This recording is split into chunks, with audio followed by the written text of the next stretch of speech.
Question 1. Claims adjusting process. An insured homeowner calls their adjuster to report a kitchen fire. During the investigation, the adjuster discovers that the homeowner failed to disclose they had a commercial cooking business operating out of their home. The homeowner insists this information is irrelevant to the fire claim. How should the adjuster proceed? A. Approve the claim as long as the fire did not result directly from the business operations. B. Deny the claim outright due to misrepresentation in the application process. C. Investigate whether the homeowner's business activity contributed to the risk and assess coverage accordingly. D. Refer the case to an external claims investigator for a final decision. Answer C. Investigate whether the homeowner's business activity contributed to the risk and assess coverage accordingly. Explanation. Correct. C. The adjuster must verify if the undisclosed business activity materially altered the risk assumed by the insurer. According to Pennsylvania's Unfair Claims Settlement Practices Act, adjusters are required to thoroughly investigate claims, including assessing any potential misrepresentations that affect coverage. Incorrect. A. The adjuster cannot approve the claim without ensuring the risk disclosure was accurate and did not void the policy. B. Denying the claim outright without proving a material misrepresentation violates ethical claims handling practices and state regulations. D. Referral is unnecessary unless the investigation is beyond the adjuster's expertise or authority. Question 2. Legal and ethical issues in claims adjusting scenario-based scenario. Mr. Ramirez files a claim for a stolen luxury watch valued at $50,000. The adjuster reviews the policy and finds that personal property is covered up to $10,000 per item with no specific endorsement for high-value items. Mr. Ramirez claims the insurer failed to inform him of the need for such an endorsement. How should the adjuster handle this claim? A. Deny the claim completely because Mr. Ramirez failed to add the necessary endorsement. B. Approve payment of $10,000 based on the policy's specified limits for personal property. C. Approve payment of $50,000 to fulfill the insured's expectations. D. Deny the claim and recommend Mr. Ramirez file a complaint with the Pennsylvania Insurance Department. Answer B. Approve payment of $10,000 based on the policy's specified limits for personal property. Explanation. Correct. B. The policy explicitly limits personal property coverage to $10,000 per item without an endorsement. Adjusters must handle claims according to the terms of the policy contract. Misunderstanding policy terms does not increase coverage limits. Incorrect. A complete denial would violate ethical standards as partial coverage is available. C. Adjusters cannot override policy limits to meet insured expectations. D. While Mr. Ramirez may pursue a complaint, the adjuster must process the claim fairly within policy limits. Pennsylvania insurance law emphasizes accurate claim processing and fair resolution. Question 3. Specialized insurance coverages. Which of the following scenarios would not typically be covered under a commercial general liability CGL policy? A. A customer slips and falls in the insured's retail store, sustaining injuries. B. An employee files a lawsuit against the insured for workplace discrimination. C. The insured is sued for accidentally damaging a client's property while performing services. D. A defective product manufactured by the insured causes injury to a consumer. Answer B. An employee files a lawsuit against the insured for workplace discrimination. Explanation. Correct. B. Workplace discrimination claims are not covered under a CGL policy but may be addressed through employment practices liability insurance. Incorrect. A. Slips and falls are covered as part of premises liability in a CGL policy. C. Damage caused to a client's property during operations falls under the operations liability section of a CGL policy. D. Injuries caused by defective products are typically covered under a deals products completed operations section. Pennsylvania insurance guidelines require a clear understanding of coverage boundaries between various liability policies. Question 4. Policy provisions and contract law. Which of the following would likely void an insurance contract under Pennsylvania law? A. The insured intentionally misrepresented a material fact during the application process. B. The insurer failed to include all policy terms in the initial agreement. C. The insured filed a claim for an uncovered peril. D. The insurer denied coverage based on an ambiguous policy exclusion. Answer A. The insured intentionally misrepresented a material fact during the application process. Explanation. Correct. A. Intentional misrepresentation of a material fact constitutes a breach of utmost good faith, a foundational principle in insurance contracts. Such misrepresentation can render the policy voidable. Incorrect. B. An insurer's failure to include terms would typically result in a dispute favoring the insured, not void the contract. C. Filing a claim for an uncovered peril does not void the policy. The claim would simply be denied. D. Ambiguous exclusions are interpreted in favor of the insured under Pennsylvania's reasonable expectations doctrine. Question 5. Adjusting losses, scenario-based. Scenario. Mrs. Carter's retail store suffers water damage due to a burst pipe. While the property is insured under a commercial property policy, the insurer contends the claim is limited because the building was vacant for 70 days.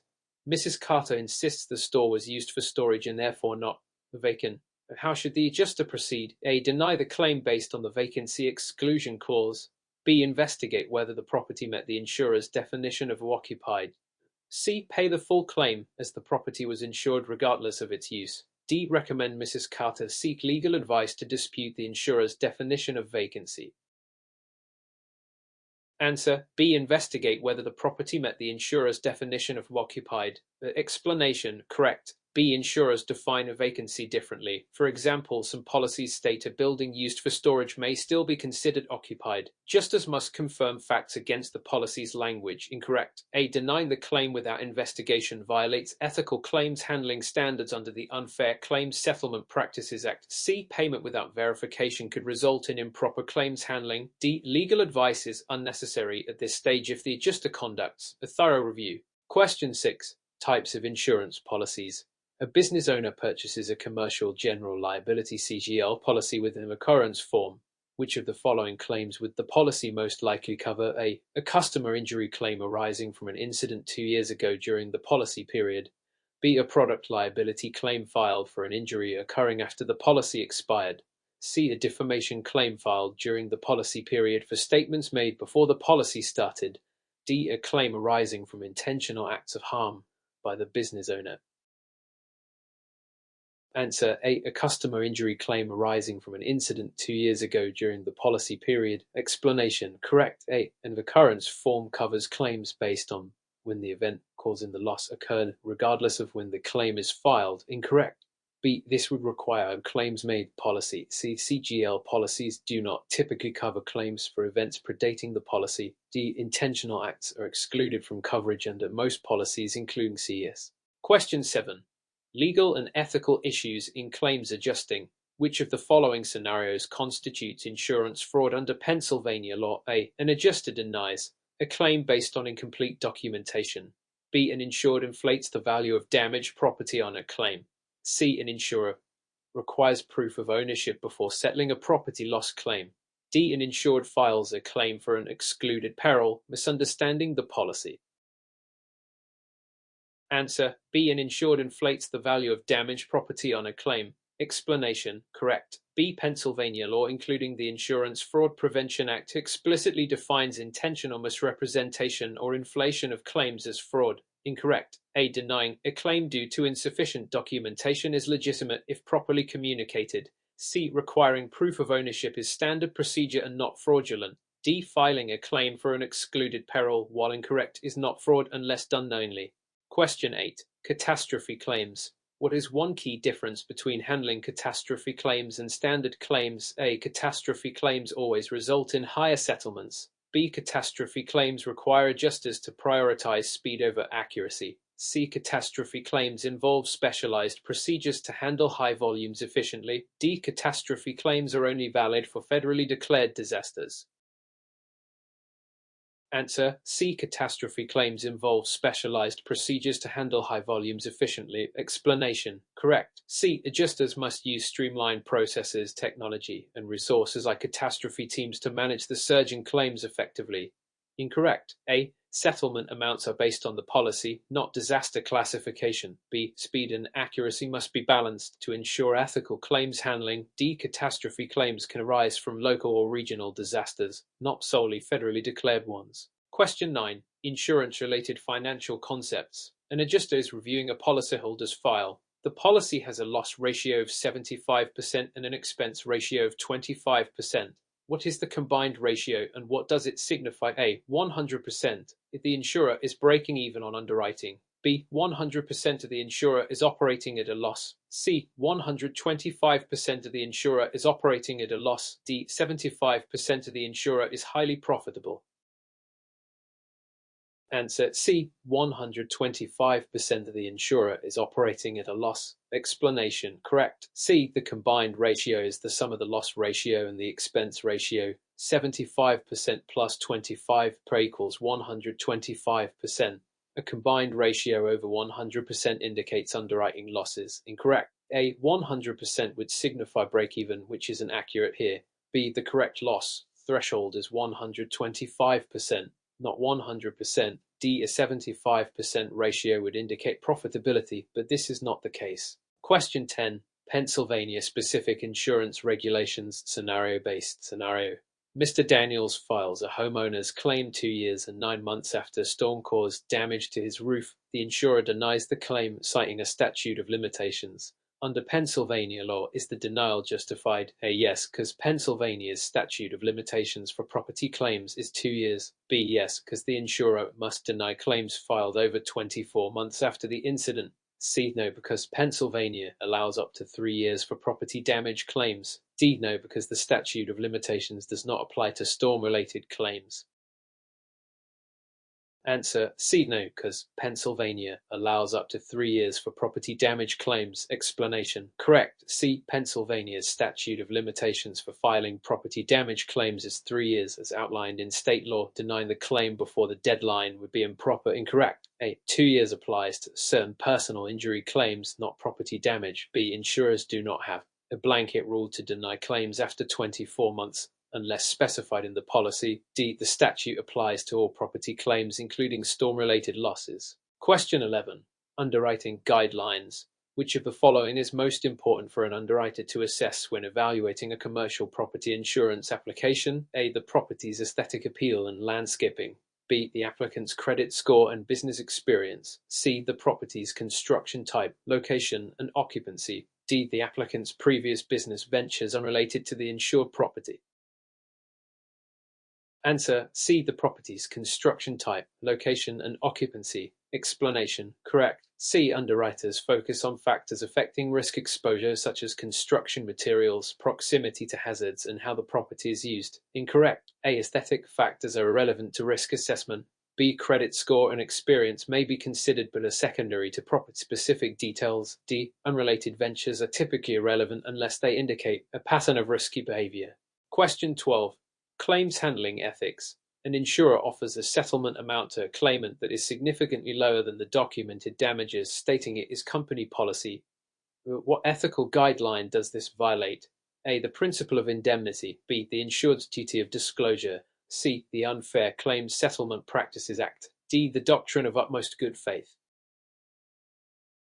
Answer C. The Unfair Claims Settlement Practices Act. Explanation correct. C. This act prohibits insurers from making low-ball offers or failing to settle claims fairly and in good faith. Incorrect. A. The principle of indemnity focuses on restoring the insured to their pre-loss condition but does not directly govern claim offers. B. The insured's duty of disclosure relates to the application process, not claim settlement. D. Utmost good faith applies to both parties but is broader than specific claims practices. Question 13. Personal auto policy, PAP. Which of the following is covered under a standard personal auto policy, PAP? A. Damage to a neighbor's fence caused by the insured's car. B. The insured's medical bills after falling in their driveway. C. Theft of personal property from the insured's vehicle. D. Damage to a rental car while used for business purposes.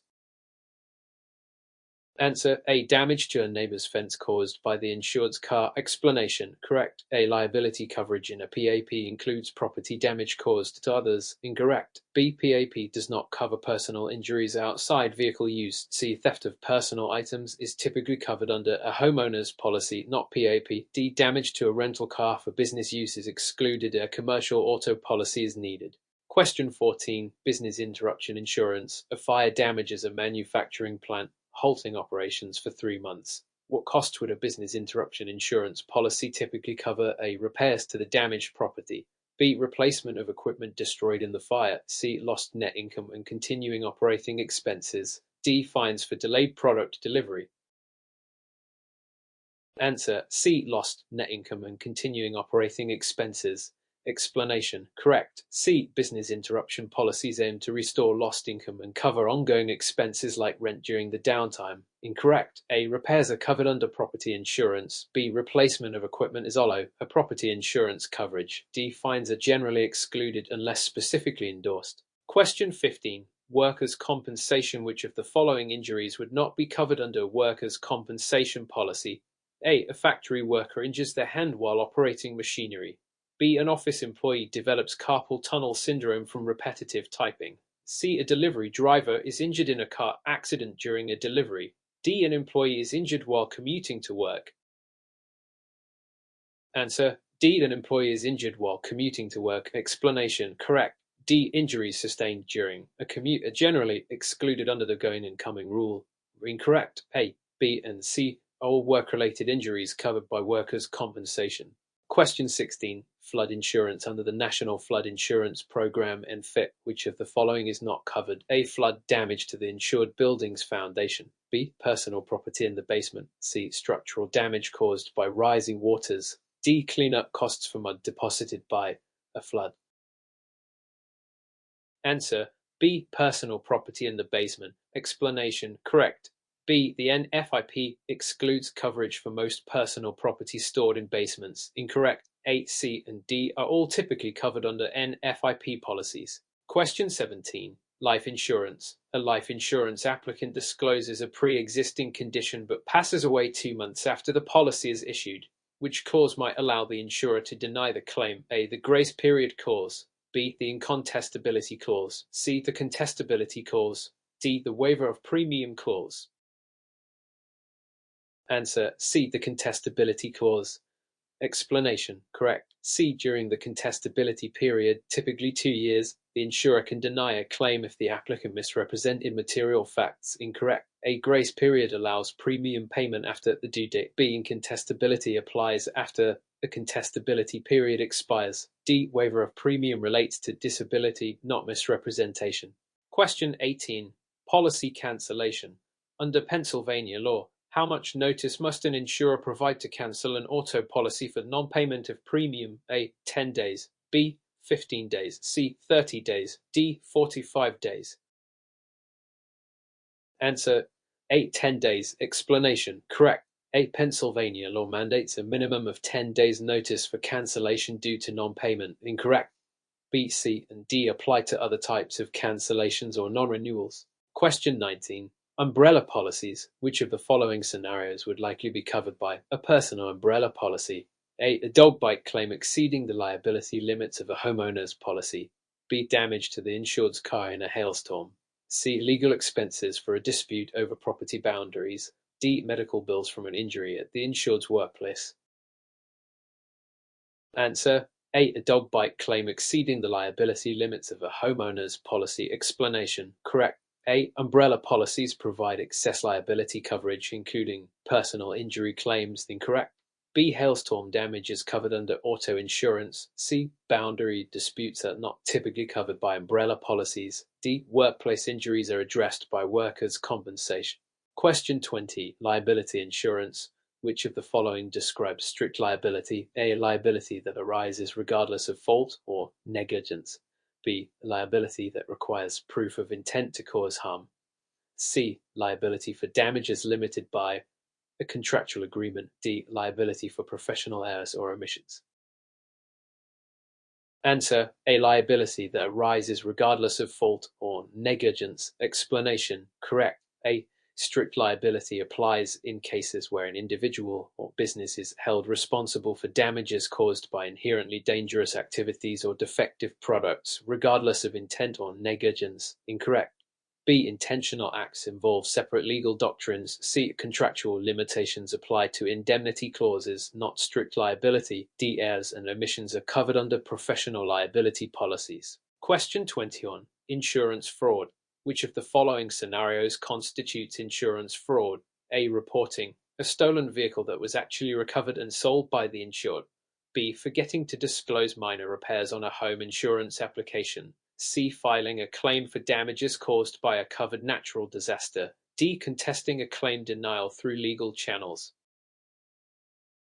Answer: A. Reporting a stolen vehicle that was actually recovered and sold by the insured. Explanation: correct. A. Intentionally misrepresenting facts to gain insurance benefits is fraud. Incorrect. B. Omissions are not fraud unless intentional and material. C. Filing for legitimate damages is appropriate. D. Contesting claim denials is illegal. Right. Question 22. Scenario-based question. Liability claims adjusting. Lisa, a claims adjuster, is handling a case where the insured, Mr. Walker, accidentally caused a fire while grilling in his backyard. The fire damaged his neighbor's fence and outdoor furniture. Mr. Walker's homeowner's policy includes liability coverage with a $300,000 limit and a $1,000 deductible. How should Lisa proceed in adjusting this claim? A. Deny the claim since the fire originated on the insured's property. B. Approve the claim and deduct $1,000 from the payment made to the neighbor. C. Approve the claim for the full amount of the damages without considering the deductible. D. Approve the claim, ensuring the deductible is subtracted from the payment to Mr. Walker, not the neighbor. Answer: D. Approve the claim, ensuring the deductible is subtracted from the payment to Mr. Walker, not the neighbor. Explanation: correct. D. Liability claims typically cover damages to third parties like the neighbor, and the deductible applies to payments made by the insurer to the insured. Lisa must approve the claim and ensure the deductible is deducted from the insured's responsibility, not the neighbor's compensation. Incorrect. A. The location of the fire's origin does not disqualify the claim if the insured is liable. B. Deducting the deductible from the neighbor's payment is incorrect. The neighbor is entitled to full compensation for their damages. C. Ignoring the deductible is a breach of policy terms. Question 23. Dwelling policy coverage. Under E2, broad form dwelling policy, which peril is covered? A. War. B. Earthquake. C. Vandalism. D. Nuclear hazard. Answer: C. Vandalism. Explanation: correct. C. DEPA 2 covers vandalism as a named peril. Incorrect. A and D are excluded perils. B. Earthquake coverage requires an endorsement. Question 24. Professional liability insurance. Professional liability insurance for medical professionals is often referred to as A. Errors and omissions insurance. B. Malpractice insurance. C. Directors and officers insurance. D. General liability insurance. Answer: B. Malpractice insurance. Explanation: correct. B. Malpractice insurance is specifically designed for medical and legal professionals. Incorrect. A. Applies to other professions like real estate or consulting. C. Protects corporate executives. D. Covers broad business liabilities. Question 25. Policy renewals. If an insurer decides not to renew a policy, what notice period is typically required by law? A. 10 days. B. 15 days. C. 30 days. D. 45 days.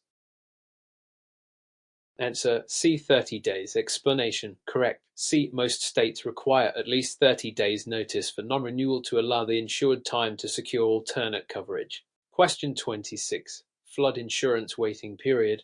What is the standard waiting period for a national flood insurance program and FIP policy to become effective? A. 10 days. B. 30 days. C. 45 days. D. Immediate coverage. Answer: B. 30 days. Explanation: correct. B. A 30-day waiting period applies unless the coverage is required by a mortgage lender. Incorrect. A and C are incorrect durations. D. Immediate coverage is not offered. Question 27. Liability limits. If a liability policy has split limits of $100,000, $300,000, $50,000, what does the $50,000 represent? A. Property damage limit per occurrence. B. Bodily injury limit per person. C. Bodily injury aggregate limit. D. Combined single limit. Answer: 8 property damage limit per occurrence. Explanation: split limits specify: first, per person bodily injury limit; second, per accident bodily injury limit; third, per accident property damage limit. Question 20. Named insured. Which of the following is not typically considered a named insured or a homeowner's insurance policy? A. The policyholder. B. The spouse of the policyholder living in the insured residence. C. A friend temporarily staying in the insured residence. D. Children of the policyholder living in the insured residence. Answer: C. A friend temporarily staying in the insured residence. Explanation: correct. C. Guests are not considered named insureds unless specifically listed. Incorrect. A, B, and D are standard named insureds under most policies. Question 29. General liability exclusions. Which of the following is excluded under a commercial general liability CGL policy? A. Bodily injury to a customer on the business premises. B. Damage to a client's property caused by the insured's negligence. C. Employee injuries covered under workers' compensation. D. Legal defense costs for covered claims. Answer: C. Employee injuries covered under workers' compensation. Explanation: correct. C. CGL policies exclude employee injuries which are covered by workers' compensation. Incorrect. A, B, and D are typically covered under CGL. Question 30. Ordinance or law coverage. Ordinance or law coverage is designed to A. Pay for fines resulting from building code violations. B. Cover costs associated with bringing a property up to current building codes after loss. C. Insure against future changes in local zoning laws. D. Provide coverage for intentional acts violating building codes. Answer: B. Cover costs associated with bringing a property up to current building codes after loss. Explanation: correct. B. This coverage applies when reconstruction requires compliance with updated codes. Incorrect. A. Fines are not covered. C. Ordinance or law coverage does not apply to zoning law changes. D. Intentional acts are excluded.